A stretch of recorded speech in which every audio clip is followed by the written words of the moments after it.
He lives in a palace with priceless Renaissance art. He's driven in custom luxury vehicles. He dines with world leaders and celebrities. And he's the head of an organization worth billions.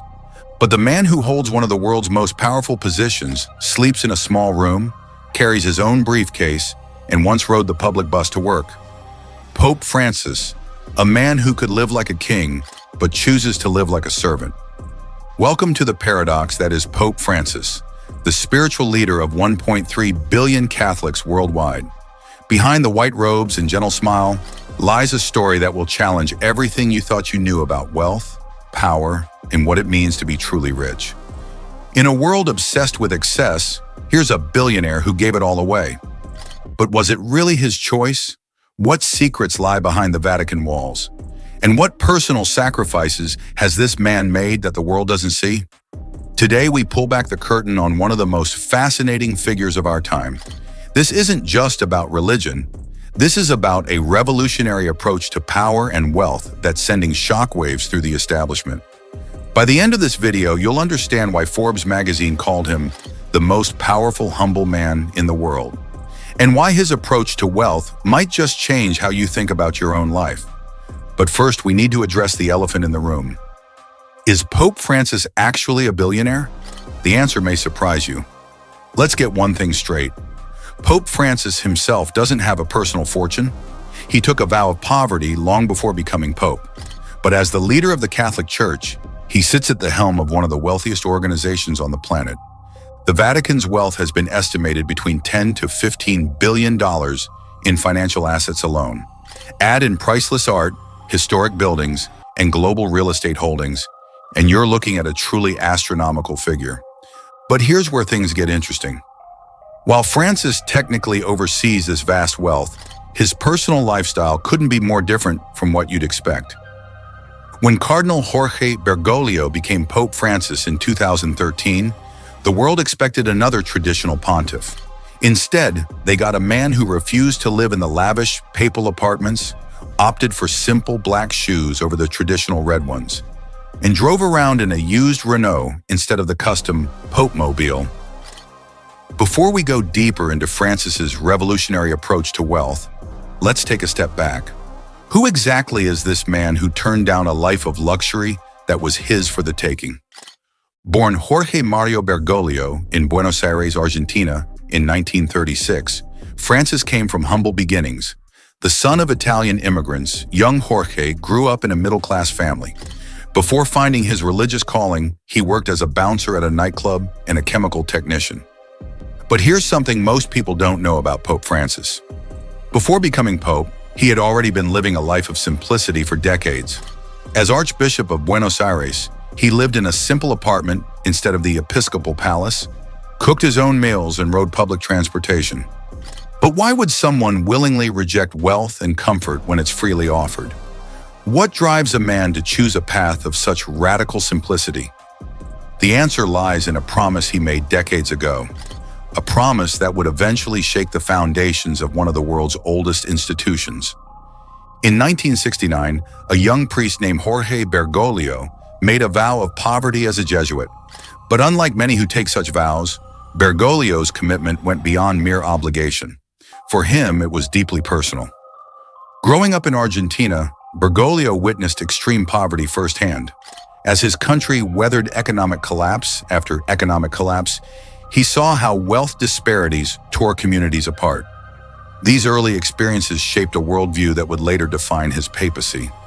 But there was one particular moment that friends say changed Bergoglio forever. While working in the slums of Buenos Aires, he encountered a family living under a bridge. Parents and 5 children sharing a space smaller than most people's bathrooms.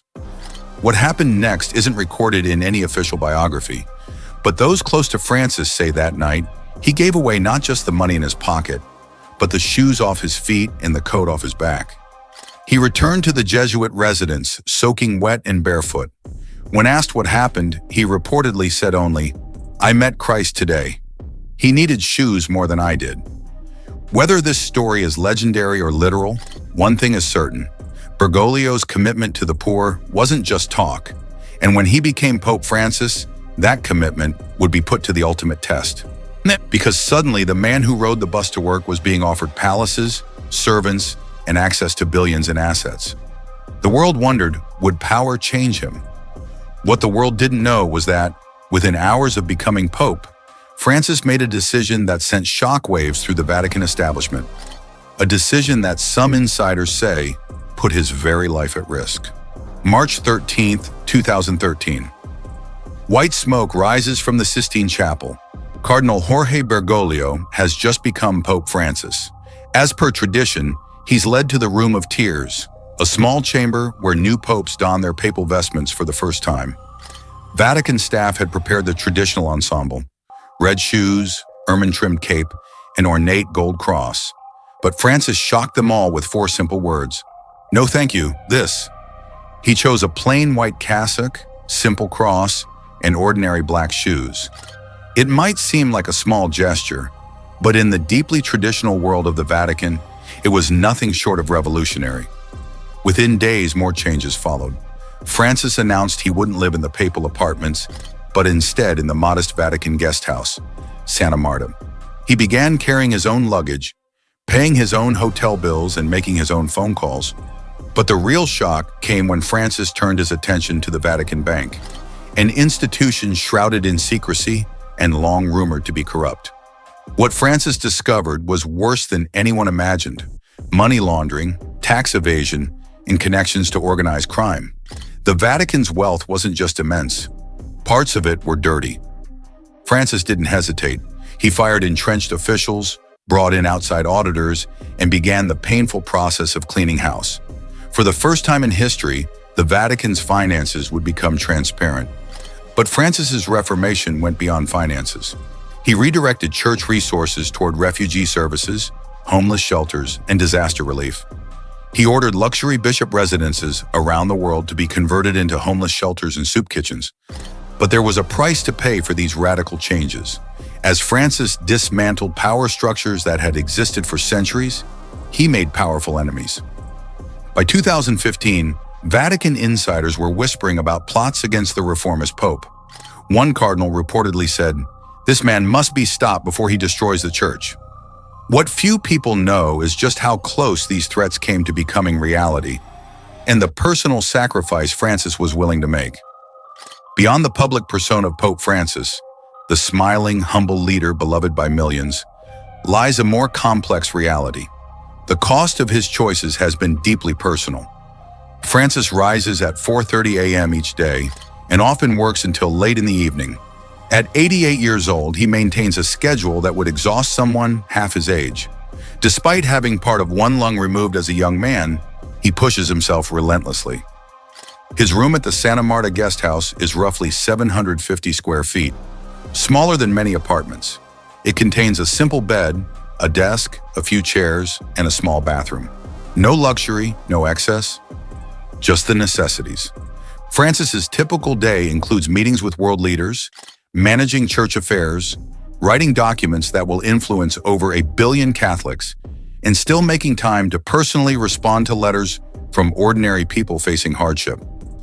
He takes his meals in the communal dining room of Santa Marta, waiting in line with Vatican employees and visitors. While he could dine on gourmet cuisine, he often opts for simple dishes that remind him of his Argentine roots. But perhaps the greatest personal cost has been the isolation. By challenging entrenched power, Francis has made himself a target. Security concerns mean he can rarely walk freely or experience ordinary life. The man who once mingled easily with the poor of Buenos Aires now lives behind barriers in bulletproof glass. There's a poignant irony here. In choosing a path of radical humility, Francis has been elevated to a position that separates him from the very people he wants to be closest to.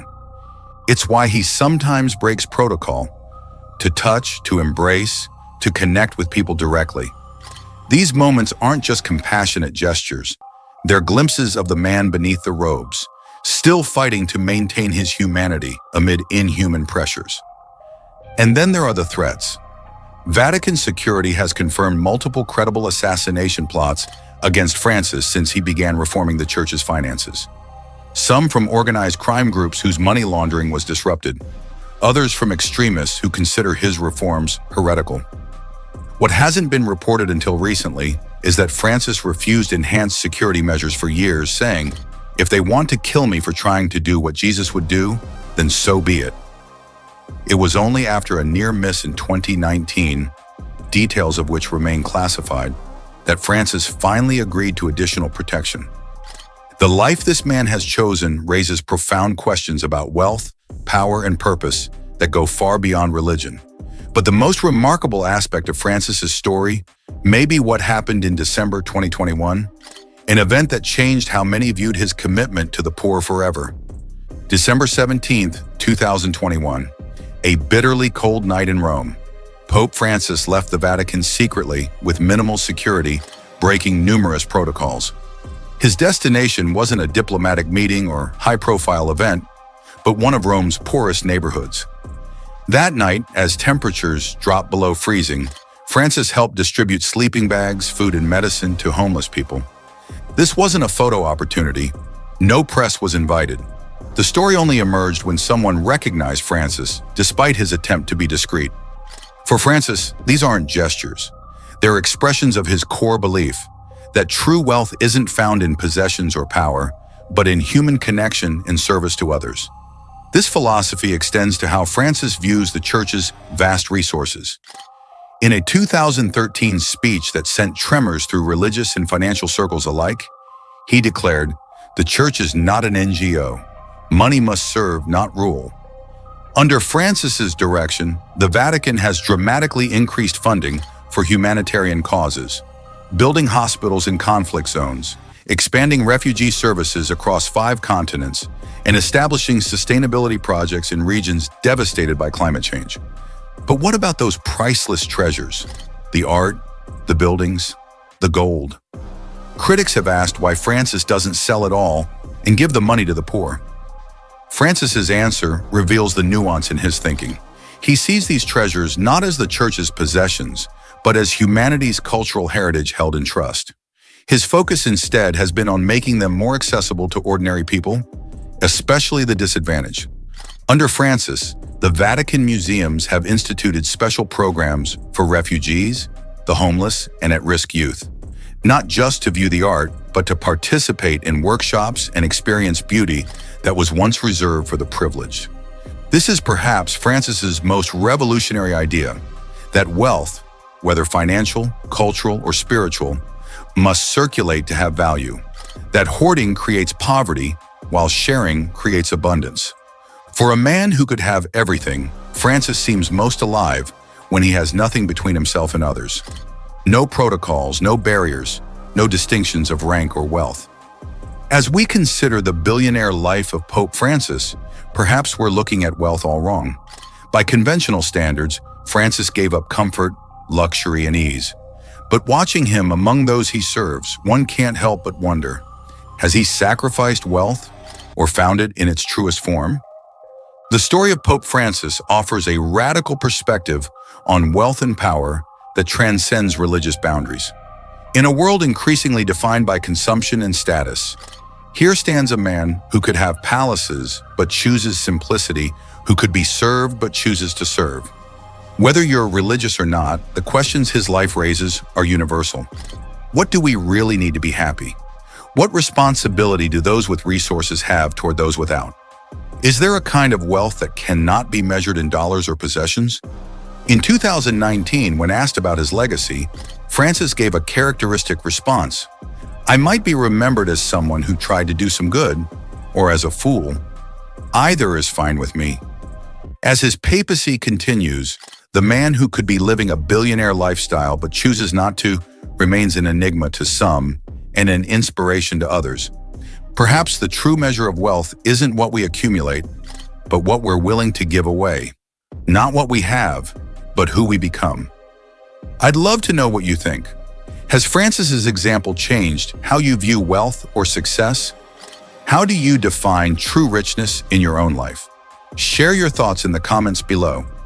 If you found this exploration valuable, please consider subscribing for more in-depth looks at remarkable lives and the lessons they offer.